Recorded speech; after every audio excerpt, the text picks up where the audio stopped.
Good morning दोस्त। तो आइए, आपका स्वागत है मेरे यूट्यूब चैनल मैथ क्लास में। आज हम लोग देखने वाले हैं बहुत ही महत्वपूर्ण क्लास, जो कि आपको एग्ज़ाम में इस तरीके के सवाल जो कि देखने के लिए मिलेगा, और ऐसे ऐसे क्वेश्चन जो कि आपको लैंग्वेज क्वेश्चन से होंगे, यानी कि उसमें केवल लैंग्वेज होगा, उस लैंग्वेज से जुड़ी हुई सवाल होगी।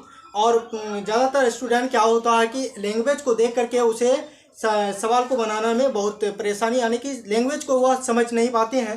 तो ऐसे लैंग्वेज वाली सवाल जो कि आपको देखने के लिए मिलता है, तो ऐसे सवाल को हम सॉल्व करेंगे और मेरे साथ आप बने रहिए। तो कुछ सवाल ऐसे हैं जो कि हर एक एग्ज़ाम में आपको ये मिलता है, यानी कि जितने बार आप एग्ज़ाम देते हैं तो इस तरीके का सवाल हुई 100% रहता है। तो आइए, आज हम लोग जो देखने वाले हैं वो जो सवाल जो होगा वह कहाँ से होगा, क्वाड्रेटिक इक्वेशन यानी कि द्विघात समीकरण से। वेरी इम्पोर्टेंट, यानी कि ऐसे सवाल जो कि यानी कि ऐसे चैप्टर से 2-3 सवाल निश्चित रहता है कि हर एक एग्जाम में आपको मिलेगा ही। तो इस तरीके के सवाल को आज देखते हैं हम लोग। दिया हुआ सवाल है कि दो क्रमांकित धनात्मक पूर्णांकों का गुणनफल 306 है, तो इस स्थिति के ही द्विघात समीकरणों के रूप में ही प्रकट करें, यानी कि क्वाड्रेटिक इक्वेशन फाइंड आउट करने के लिए कहता है। तो क्वाड्रेटिक इक्वेशन मैंने आपको पिछले क्लास में बताया था कि क्वाड्रेटिक इक्वेशन क्या होता है। कि क्वाड्रेटिक इक्वेशन होता है ax² + bx + c होता है, ये क्वाड्रेटिक इक्वेशन कहलाता है। तो ये क्वाड्रेटिक इक्वेशन हो गया, इसी में द्विघात समीकरण निकालते हैं और इसी में फॉर्मूले भी होते हैं कई सारी। तो इस तरीके के सवाल जो कि मैंने आपको बताया। तो आइए, बिना देरी किए हुए ऐसे सवाल को सॉल्व करते हैं जो कि आपको एग्जाम में 100% देखने के लिए मिलेगा। तो सवाल है, दो क्रमांकित धनात्मक पूर्णांकों का गुणनफल। सवाल नंबर 1 से देख लेते हैं। दो क्रमांकित धनात्मक पूर्णांकों का गुणनफल क्या होगा? गुणनफल कितना है? 306 है। कितना है? 306। इस स्थिति के द्विघात समीकरण का प्रकट करने के लिए कह रहा है कि इस स्थिति यानी कि इसे द्विघात समीकरण के रूप में व्यक्त करने के लिए कहता है। तो उसे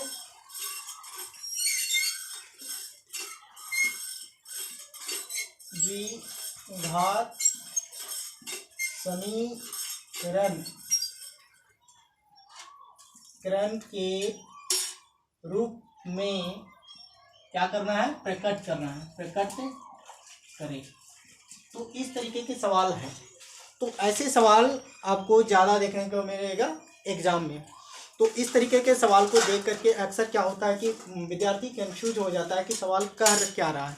तो इसलिए अब सवाल को पहले समझना जरूरी है। कह रहा है कि दो क्रमांकित धनात्मक पूर्णांक संख्या की बात करेंगे पहले हम लोग। तो पूर्णांक संख्या होता क्या है कि सब पूर्णांक संख्या जो होता है कि 0 से काउंट होता है, 0 से काउंटिंग लेकर के इन्फिनाइट तक की जितनी भी नंबर्स होंगे वह क्या कहलाएगा? पूर्णांक संख्या कहलाएगा।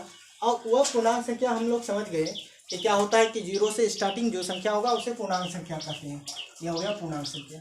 अब आते हैं कि धनात्मक संख्या। धनात्मक संख्या क्या होता है कि धनात्मक संख्या में आता है पॉजिटिव नंबर, जैसे +2 +3 +5 +4 ... प्लस इन्फिनाइट संख्या। तो उसे धनात्मक यानी कि पॉजिटिव नंबर्स कहते हैं। और वह क्या कर रहा है कि क्या कहता है? सीक्वेंस में, यानी कि क्रमांगत में, जैसे कि 1 के बाद 2 2 3 4 5 6 इस तरीके के क्रम में बढ़ने वाली संख्या को क्रमांकत। उसके बाद आते हैं कि लैंग्वेज में क्या कर रहा है कि गुणनफल यानी कि मल्टीप्लिकेशन यानी कि गुणनफल। ठीक है। तो उसका टोटल गुणनफल जो दिया हुआ है वो कितना है? 306 है। कितना है? वह 306 है।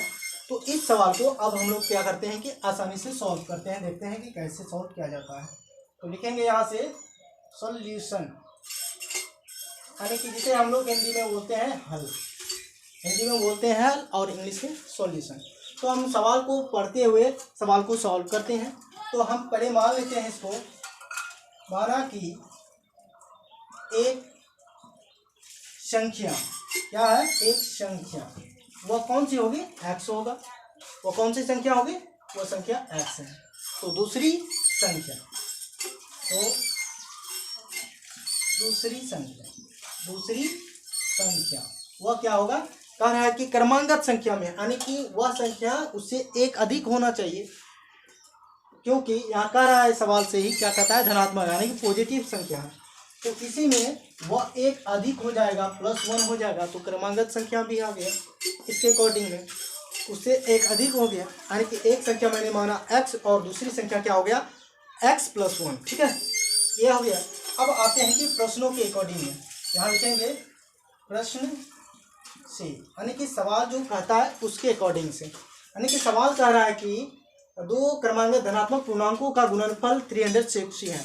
तो प्रश्नों से हम समझ गए हैं कि दो क्रमांगत संख्या, मतलब एक क्रमांगत संख्या x है तो दूसरी क्रमांगत संख्या x+1 है, तो उसका मल्टीप्लिकेशन 306 है। तो यहाँ से लिखेंगे x और उसका मल्टीप्लिकेशन है, तो मतलब यहाँ मल्टीप्लिकेशन का चिन्ह देंगे और यहाँ पर हो जाएगा x+1 छोटी कोष्ठ बंद इक्वल टू कितना हो जाएगा, वो 306, ये हो गया इसका।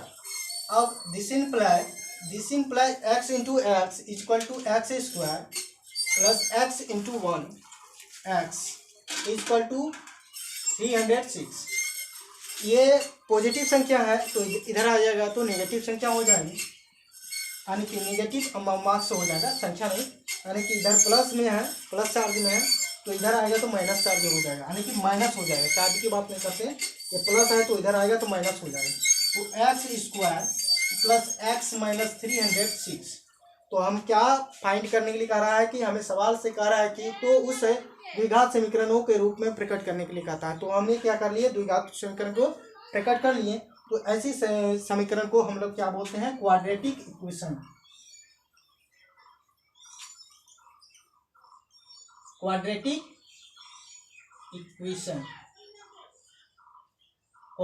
इक्वेशन ये हो गया आपका आंसर। तो यहाँ तक कि आपको ये समझ में आ गया होगा। तो अब चलते हैं फिर नेक्स्ट सवाल में। नेक्स्ट सवाल क्या कहता है, ये तो नोट कर लिया होंगे, आपको अच्छे से समझ में भी आ गया होगा। अब चलते हैं कि सवाल नंबर 2। सवाल नंबर 2 क्या कहता है,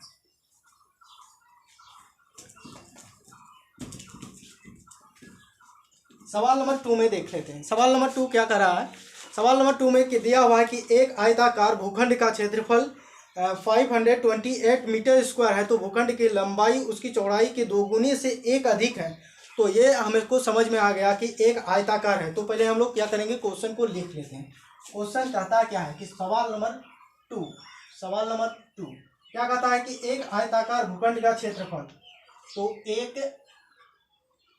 आयताकार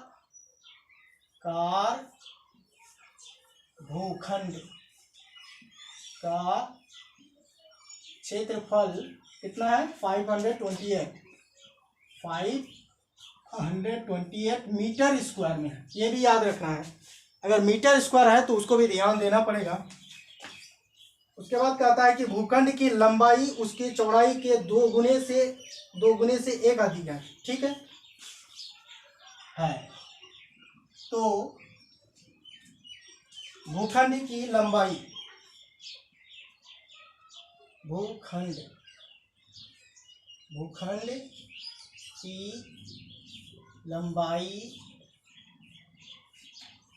उसके चौड़ाई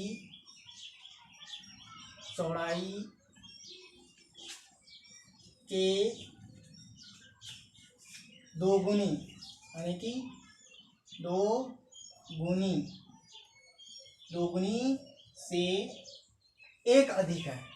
एक क्या है, अधिक है। अधिक का मतलब हो गया प्लस, तो हाँ बस अधिक है, इतना ही कह रहा है सवाल, इतना ही है। ठीक है, तो इस तरीके के सवाल जो कि आपको ज़्यादातर मिलता है देखने के लिए, तो ऐसे सवाल को हम लोग बिना देरी किए हुए हम लोग सवाल को समझ आते हैं और देखते हैं क्या लिखा हुआ है कि एक आयताकार भूखंड की क्षेत्रफल 528 मीटर स्क्वायर है, तो भूखंड की लंबाई उसकी चौड़ाई के कितने हैं, 2 गुने से एक अधिक है। 2 गुने से एक अधिक है, तो यहाँ से हमको समझ में आता है। तो आइए हम लोग सवाल को सॉल्व करते हैं। सॉल्यूशन, यानी कि इसे हम बोलते हैं हल। ठीक है, यहाँ लिखेंगे माना कि भूखंड की चौड़ाई, ठीक है, एक आयताकार भूखंड की चौड़ाई, ठीक है, एक आयताकार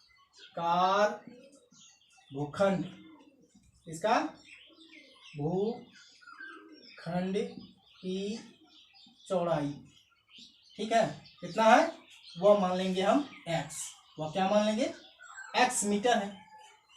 ठीक है, अब उसके बाद क्या कह रहा है कि दूसरा क्या कह रहा है कि उसकी लंबाई जो है उसकी चौड़ाई के 2 गुने से 1 अधिक है।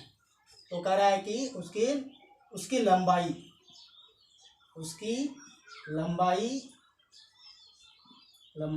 लंबाई बराबर क्या हो जाएगा, 2 गुने से कितना हो 1 अधिक है, यानी कि माने हैं x, तो इसका क्या हो गया 2x + 1, 1 अधिक हो गया, तो ये क्या है मीटर में है, तो मीटर हो गया। यहाँ तक कि समझ में आ गया।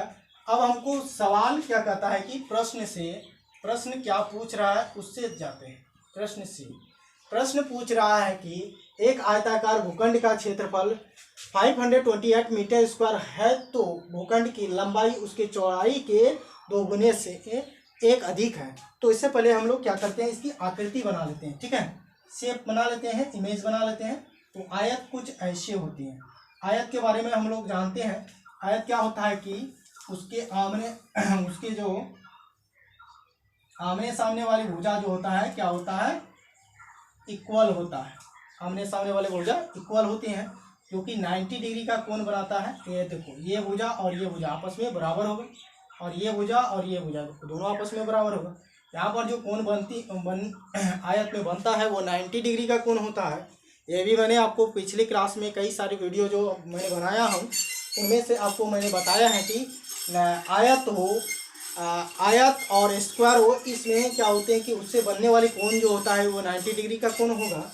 तो और इसके जो आयत का क्या होता है कि उसके सामने वाली भुजा क्या होगा, समान होगा, यानी कि बराबर होगा। तो कह रहा है कि सवाल क्या रहा है कि ये चौड़ाई x है, तो इधर भी चौड़ाई x मीटर होगा। ठीक है, तो इधर भी x मीटर है, तो लंबाई कितना है 2x + 1, 2x + 1 मीटर है। तो यहाँ पर भी वही होगा 2x + 1 मीटर होगा। तो ये यहाँ तक कि आपको समझ में आ गया होगा 100%। तो अब हम लोग चलते हैं प्रश्न के अकॉर्डिंग से। ठीक है, तो हमको फाइंड करने के लिए कह रहा है क्वाड्रेटिक इक्वेशन। क्या करने के लिए कह रहा है, क्वाड्रेटिक इक्वेशन। क्वाड्रेटिक इक्वेशन के अकॉर्डिंग से हम लोग पहले सवाल को देख करके क्वाड्रेटिक इक्वेशन निकालेंगे। तो सवाल दिया हुआ है, सवाल को मैंने पढ़े, फिर से पढ़ता हूँ कि एक आयताकार भूखंड का क्षेत्रफल 528 मीटर स्क्वायर हो, तो भूखंड की लंबाई उसकी चौड़ाई के 2 गुने से 1 अधिक है। तो यहाँ से हमको समझ में आ गया। तो इसकी क्या है, भूखंड की क्षेत्रफल देखते हैं। भूखंड की है ना, एक आयताकार भूखंड का क्षेत्रफल लिखते हैं।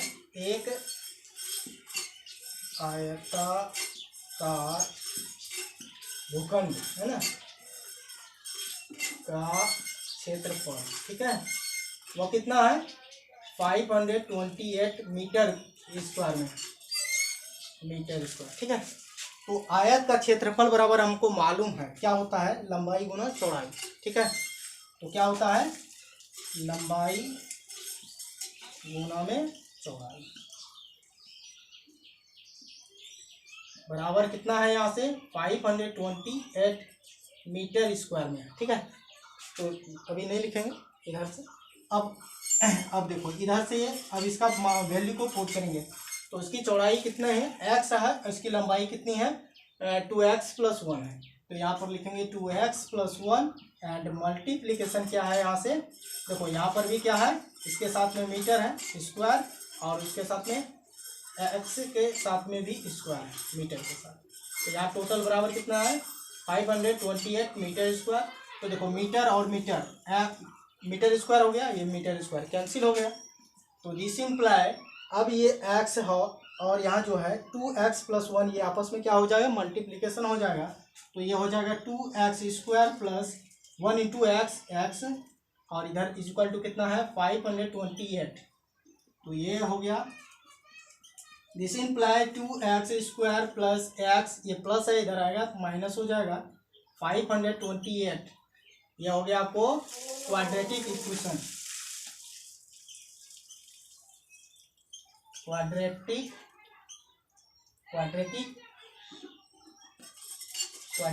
इक्वेशन। यहाँ तक कि आपको समझ में आ गया होगा 100%।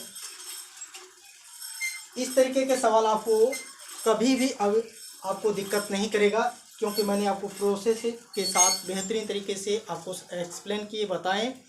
और ऐसे आप हमें कमेंट मैसेज करके बताइए कि आपको ये लगा कैसे और आपको कितनी समझ में आए। हमको 100% लगता है कि आपको समझ में आ गया होगा, क्योंकि इतने अच्छे से एक्सप्लेन किया हूँ मैं।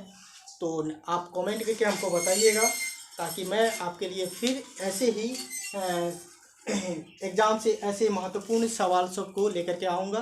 Thanks to all of you.